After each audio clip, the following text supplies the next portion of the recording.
Hey guys, rolling out some poly wire today.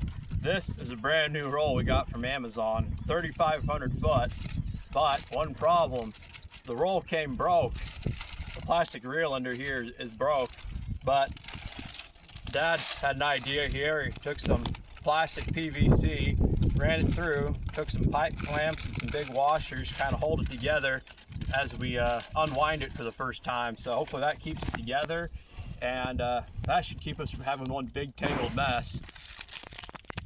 Oh, thought you might like to see that, and there's Dad's idea. Maybe that might help you.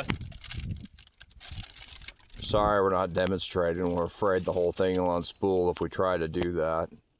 But if you ever need to salvage a roll, you might try that. Bye.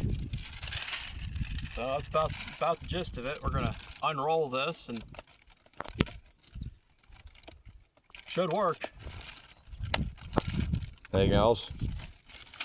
What are we going to be grazing? We're gonna be grazing this foxtail millet down here, some brome and a few weeds. Cows ought to like it. Nice variety. Well, you can see some of it behind us there. Other than that, hope everybody has a great day, and thank you for watching.